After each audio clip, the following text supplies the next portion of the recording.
I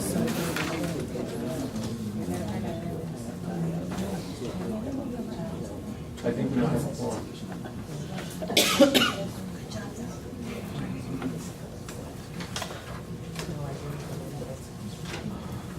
Good morning, everyone. Is there a motion to adopt the minutes from the last meeting? They're adopted. I think we'll start. Excuse me? I have to abstain, I was not the last. Oh, okay. With abstention. Thank you. Amy Slifka will give us an update on exciting statistics from environmental control work. Okay.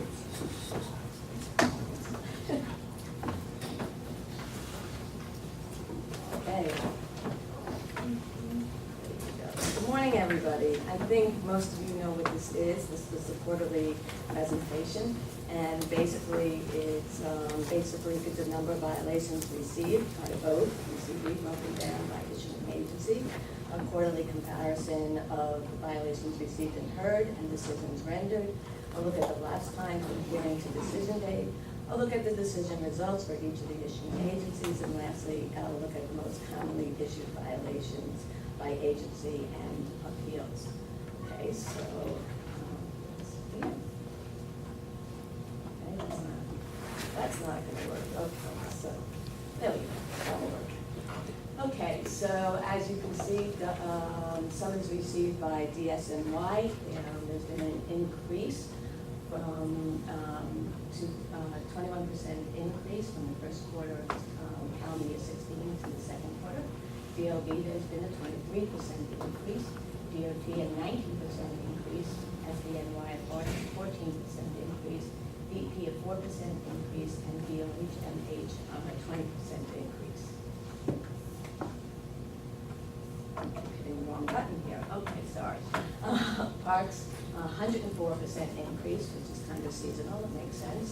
NYPD, 18% increase. Do It, there's been a 56% decrease. BIC, a 76% increase, 21 to 37, and Landmarks, a 21% decrease, 29 to 23. Okay.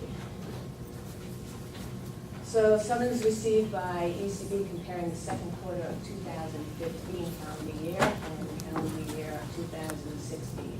As you can see, DSNY, there's been a 13% increase from 117,525 to 133,307. DOT, there's been a 108% increase from 7,404 to 15,403. DOB, again, there's been an 11% increase. FDNY, another 11% increase. DOH/MH, a 6% increase. NYPD, a 91% increase from 2,639 to 5,040. DEP, there's been a decrease, 5%. Department of Parks and Recreation, a 7% increase. Do It, a 79% decrease from 280 to 60. And BIC, a 429% increase from 7 to 37, the winner. From Landmarks, it's a 63% decrease, 62 to 23. And agency code missing, 29% decrease. And miscellaneous, a 36% decrease. Overall, there's been a 17.4% increase in summonses received. Yes. Shalonda Graham, Department of Buildings. You have the section agency code missing, so then what is captured in miscellaneous? Miscellaneous is Starrett City, Peter Cooper Village, those areas. Okay. Thank you. Yep. Okay, so total summonses heard, DSNY, there's been a 1% increase. DOB a 15% increase, and DOH/MH, same 15% increase. Fire Department, a 2% increase. DEP a 6% increase. DOT is a 153% increase in cases heard from 1,840 to 4,659. NYPD a 55% increase from 1,686 to 2,619. And Do It, a 210% decrease from 453 to 210. Department of Parks and Recreation, a 2% decrease. BIC, 67% increase, and landmarks, 14% increase. And overall, again, there's been an increase of 13.5% from 47,039 to 53,408. Okay, decisions rendered. Okay, so DSNY, it's a 1% increase. DOB is 7% increase. DOHMH a 10% increase, and FDNY a 2% increase. DOT, it went up 129% from 1,484 to 3,405. DEP an 8% increase, NYPD a 60% increase from 1,578 to 2,531. Department of Parks a 2% increase, DeWitt a 51% decrease. BEC ran total of a 300% increase from 1 to 4. Landmarks a 45% increase, and basically overall there's been a 10.4 increase in decisions surrendered. Okay, so currently we're getting decisions, 84% of our decisions, down a little bit from the first quarter 2016 to the second quarter 2016, are done within 84 days. 84% are done in less than 10 days, and 98% are done in less than 20 days. Okay, and decisions rendered after the hearing, so overall dismissal rate, so it's a 59.5%, in 2015 it was 59.5% in violation versus 39.9% dismissal. In the second quarter of 2016, it's 58.3% in violation and a 41.1% dismissal. So with regard to the separate agencies, with DSNY, it's a 60% dismissal rate and a 20% in violation rate. With DOB, it's a 78% in violation rate and a 22% dismissal rate. DOT, it's a 62% in violation rate and a 38% dismissal rate. Fire Department, 88% in violation, 10% dismissal, 2% are STIPs. DEP, 84% in violation and 9% dismissal. And Parks, 54% dismissal, 46% in violation. DOHMH, it's 58% in violation, 42% dismissal. Parks, it's 54% in violation, 46% dismissal. DeWitt, it's a 64% dismissal, 36% in violation. BIC, it's a 75% in violation, 25% dismissal. And Landmarks, a 75% in violation and 25% dismissal. Most commonly issued for DOT is construction material or equipment stored on on-street permit, and it's very comply with the terms and conditions of the permit, and then permanently restored and cut within the required time. For MIPD, it's unlicensed mobile food vendor, it's vending within 10 feet of a driveway, subway, or crosswalk, or next to a hospital, and it's an unpermitted food cart. For DOB, it's failure to maintain your elevator or conveying system, it's work without a permit, and it's failure to comply with the order of the commissioner. And for DSNY, it's failure to clean 18 inches of the street, dirty sidewalk, dirty area. DSNY. And DEP, it's failure to submit an annual test report for backflow preventer, or it's failed to install a backflow preventer, or it's failed to keep or have available for inspection your noise mitigation plan. For FDNY, it's inspection and testing. Fire protection systems failed to prevent unnecessary unwanted alarms, and fire protection systems just not properly. DOHMH is failure to eliminate rodent infestation, signs first, and failure to eliminate conditions conducive to rodent debris, and failure to eliminate conditions conducive to pest garbage cans in this village. Landmarks, it's work without or in violation of certificate of approval, and then it's a miscellaneous work without certificate of approval, and then it's work without permit or certificate of approval for your flag or sign. For DeWitt, it's failure to provide working public pay telephones and operator services, it's required sign missing, impermissible per requirements of the subsection, and failed to clean and maintain public pay telephone. For Parks, it's failure to comply with directions or prohibitions on signs, unauthorized consumption, possession of alcoholic beverages, and unauthorized vending. And for BIC, it's employee individuals without their approved ID cards, failure to register wholesale and market business as per the code, and failure to obtain an identification card. So as far as appeals, you can see the numbers there. DLB, we had 215, DSNY 169, Fire 94, Health 55, DEP 19, DOT 33, DUIT 20, NYPD 13, and NYPARS just one for total 690. Total number of defaults for April, May, and June of 2016 was 87,589. 73.1 of those were DSNY, 8.2 was DOT, and 5.1 was DLB. And that's it. Any questions? Yes, Amy, one quick one. The dismissal rates by agency, maybe in the next meeting or next quarter, we could do a comparison of maybe the prior quarter or the prior year, the second quarter of 2016. And the reason I ask is that I think I saw some improvements. I remember NYPD had a much higher, I believe they had a much higher dismissal rate than they do currently. So it's improving. In other words, maybe they're writing better tickets, maybe we have better outcomes because we redesigned the form. So I'm not sure what it would be attributable to, but that would be something interesting to just a governance matter to discuss. Okay. It seemed like I saw improvement in the stats, but I can't remember precisely. Sure, we'll see what we can do there. I think we'll be able to do that. Any other questions? Okay, thank you. That was my recollection too. Yeah, I'd be curious to know. I mean, we spent a lot of time on those forms, for example.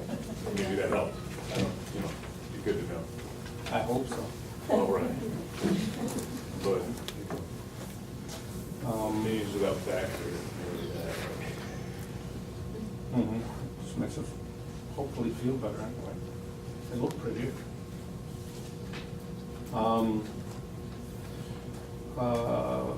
We're now going to have Simone Salom introduce the proposals. So up first, Simone Saloom, Assistant General Counsel of OATH. We have the proposal for the repeal of the Department of Transportation penalty schedule, which is located in 48 RCNY 3-124. And this is kind of part of the whole process that OATH is undertaking to move the penalty schedules out of the OATH rules and into the respective agency rules.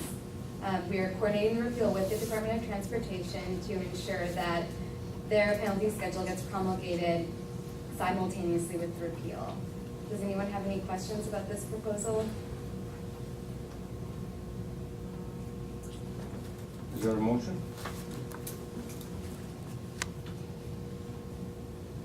One abstention? Or is there, let me rephrase that. All in favor? All opposed? I'm abstaining. It is approved with one abstention and one opposed. And next we have the adoption of the amendment to the DOB penalty schedule, which added 5 new infractions and amends 2 existing infractions related to construction superintendents and site safety managers and coordinators. We published this proposed rule in the city record on July 8th, 2016. We held a public hearing on August 9th, 2016, and we received no written comments and no one testified at the public hearing, although 2 people from the public did attend the hearing. Does anyone have any questions on this? This rule that's up for adoption? Is there a motion to adopt?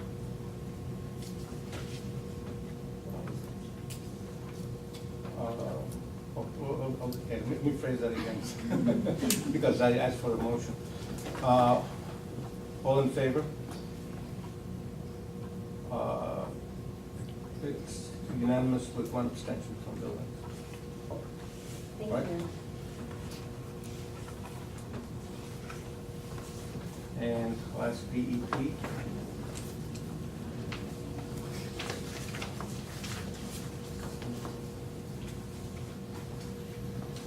Good morning. Russell DeCunis, Assistant Counsel with the Department of Environmental Protection. DEP is requesting the board issue one cease and desist order this month under the sewer code. This is for Inday 1178 LLC. Inday is an Indian restaurant located at 1133 Broadway. An inspection late last year determined that the restaurant needed to install a grease trap for one of their sinks and grease traps for each of 2 floor drains.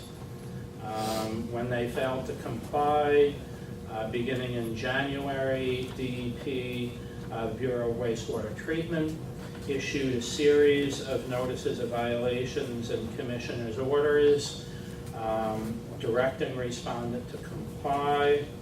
Up through June, there was still no compliance, and the respondent was noticed to appear at a mandatory compliance meeting on July 27th with the Bureau of Wastewater Treatment, which they failed to appear for.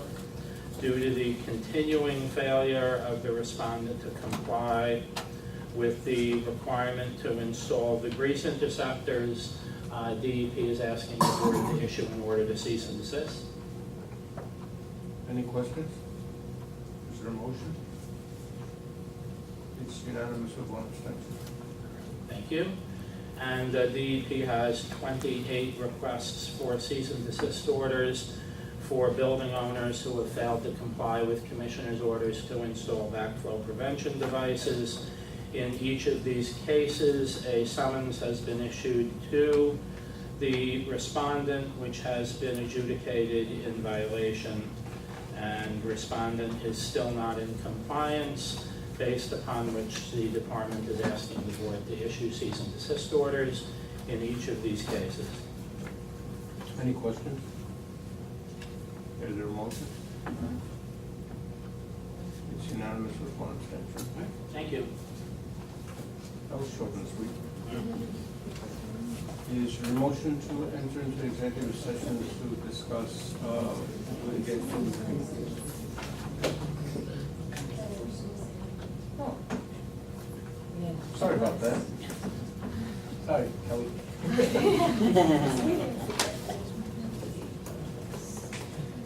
Resealing reports.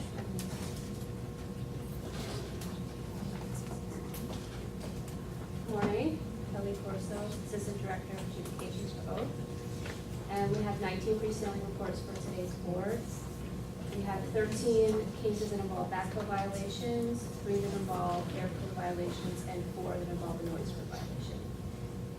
For the backflow cases and the air code cases, the hearing officers in all those cases recommend no sealing or other action based on the respondent's evidence of compliance presented at the hearings. For the noise code cases, for 3 of those, the respondents presented evidence at the hearings of work that was done to bring the cited kitchen exhaust fans in compliance with the noise code.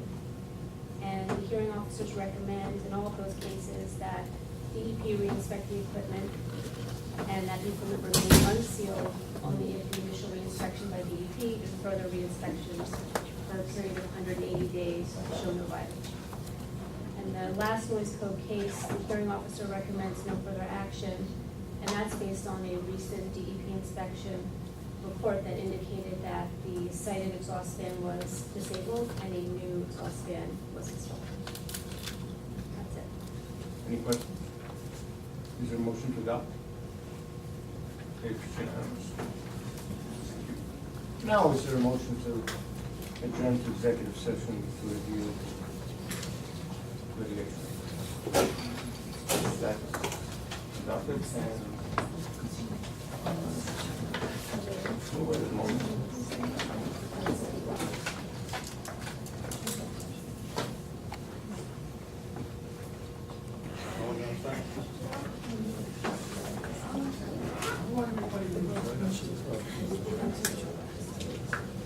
I should leave something exciting for the second one.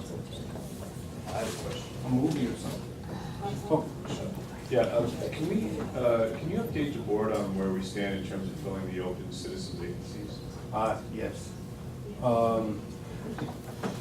Which is a bit of a hairy issue considering the last 2 meetings, we were pretty close to not having a quorum. The Mayor's Office on Appointments has 3 people in the pipeline. One person has, the mayor has submitted the name of one person to the city council.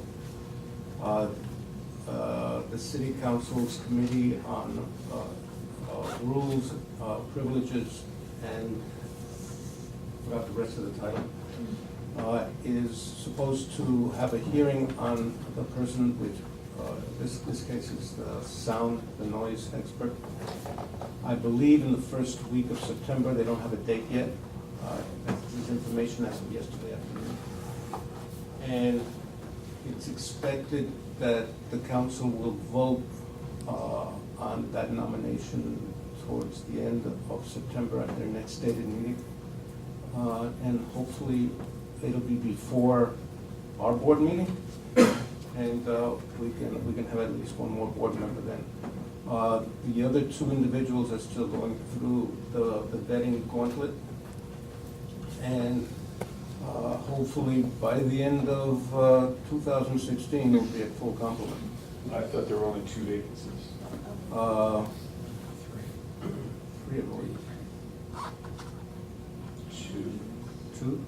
right? Rob and Emily?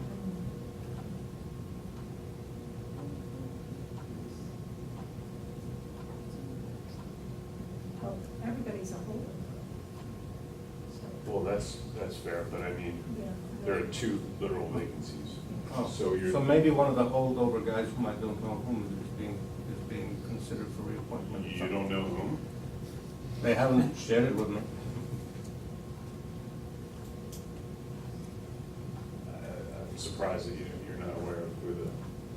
Well, probably after what they've done in the past in regard, or at least when I've been around, is that after they do the vetting process, they tell me who it is, and then they ask us to talk to the person, and if they haven't been dissuaded after they find out what's involved, then they proceed after that. It's an insanely long and tedious process. By the way, parenthetically, I asked the head of that office, how many boards does the city have to fill vacancies in? And she said 273. Some of them so obscure, I can't even imagine what the heck they are. But they are working on it. I know that we've been harassing them for the last 2 or 3 months to move on it. And we'll see where the Yellow Brick Road takes us. So that's where we're at. That's as much as I know right now.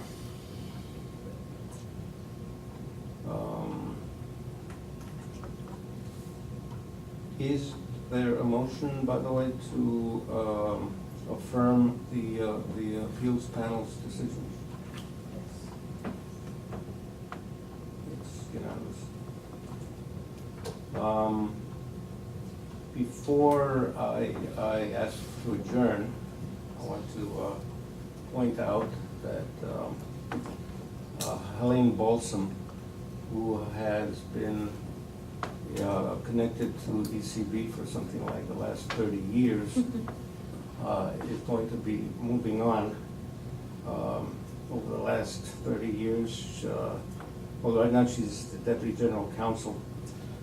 And I have to actually read a list of all of the stuff that she's done, which is incredible. Yeah, yes, I do. But this is for posterity. This is being recorded. You know, putting this in a time capsule.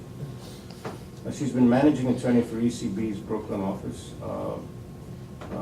She's heard thousands of cases. relating to environmental issues in the city of New York. She's a permanent member of the faculty of the New York City Administrative Judicial Institute. She's held adjunct faculty positions at New York Law School, the City University of New York. And she has drafted countless rule amendments and changes, and is almost single-handedly responsible for guiding the revision, the largest revision of administrative law rules in the city of New York in the last 30 years. And she's going to be executive director and general counsel of the law board starting in a couple of weeks. Monday.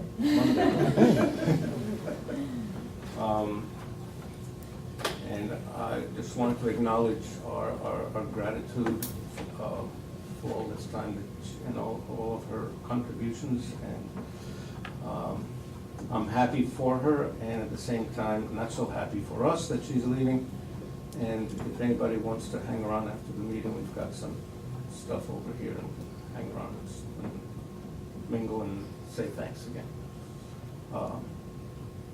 Is there a motion to adjourn? We applaud first. Yes.